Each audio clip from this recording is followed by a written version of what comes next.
In this lecture video, we're going to do another example of an ice table problem.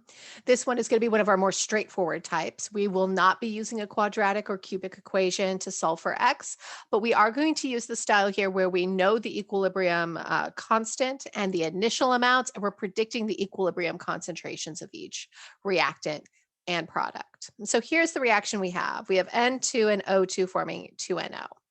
We're given an equilibrium concentration of 0.0123, and we're given the amount of moles we have of both of our reactants and the size of the container. So first off, I'm going to figure out what those initial concentrations actually are. And so that 0.25 moles of our nitrogen or our oxygen, will be the same amount, divided by 0.250 liters will give me my concentration, which is 1.0 molar, right? Because this is 250 milliliters. If we convert this into liters, it would be times 1 liter divided by 1,000 milliliters, which would give us 0.25 liters. All right, so we have a concentration for nitrogen and for oxygen. So it's the same amount, right?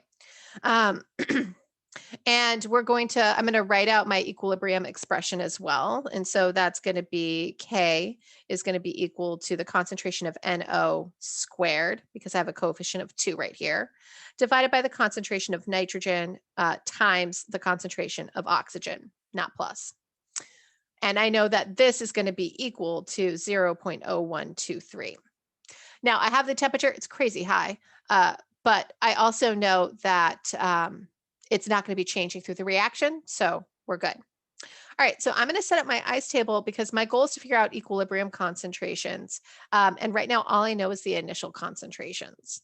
So I'm going to rewrite my equation, N2 plus, I'm going to be a little lazy and leave off the phases, and 2NO. And I'm going to create my rows, initial, change, and equilibrium. So initially I have 1.0 molar of my nitrogen, 1.0 molar of my oxygen, and 0 molar of my NO, because I haven't formed any products yet. So it's just nothing. Now for my change, since I have no products that have formed yet, I know that I'm going to form form products as this reaction progresses to equilibrium. And so I know that the overall direction that I'm going to see for macroscopic change will be to the product side. So that's going to help me decide where to put my minuses and pluses for my change row. So my reactants are going to decrease in concentration while my products increase. So I'll have minus X, and I'm just doing an X because I have a coefficient in front of my nitrogen of just 1. So it's just minus X. Same thing with my oxygen, minus X.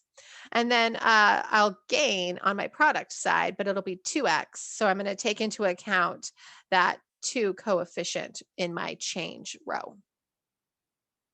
Next, I will kind of put this all together so that initial plus change is going to equal my equilibrium. So I'll have 1.0 minus X, 1.0 minus X for my oxygen, and 2X for my NO. All right, I've got expressions in terms of X for equilibrium concentrations, and I have an equilibrium expression. So now the job is to just plug these values into that. So these right here are all going to get plugged into this expression. And then I'll come back and I'll calculate what these final ones are. So I'm going to go ahead and plug those values in. I'm going to have 2X and it's squared. So I'm going to be really sure to remember to do that part. It's going to be squared divided by 1 minus X. Sorry, I should keep my sig figs and I didn't. Times 1.0 minus X is equal to 0.0123. So I am going to do a little bit of rearranging and to solve this.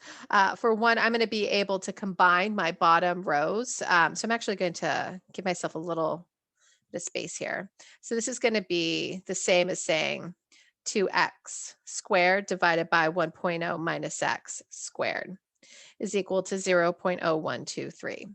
So I'm going to take the square root of everything. I'm going to take the square root of my reactants or my expression and my K value. And that's going to end up giving me 2X divided by 1.0 minus x is going to be equal to the square root of 0.0123. And I am promptly running out of room on this page.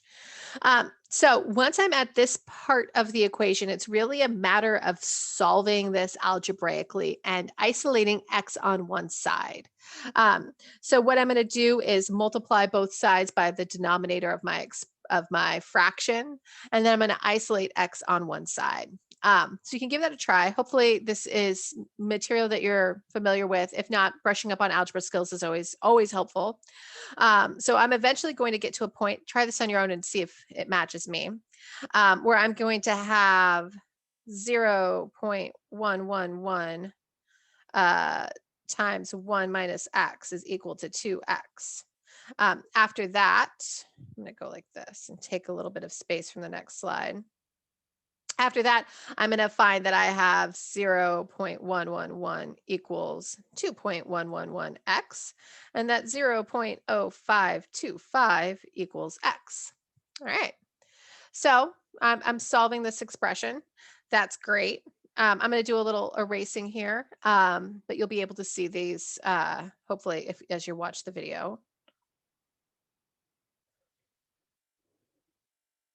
Okay, I've cleaned this up and created a bit more space for myself. So that x value we just calculated, I plugged this into my equilibrium uh, expressions that I had created right here for the concentrations. And when I plug that value in and calculate it, I'm gonna subtract 0.0525 from both the 1 molar of the nitrogen and from the oxygen. And so that's gonna give me a value of 0.947 molar. And then I'm going to multiply that value by 2, the 0.0525 by 2, to get the concentration of my product. So that's going to look like 0.105. And so these are my final equilibrium concentrations.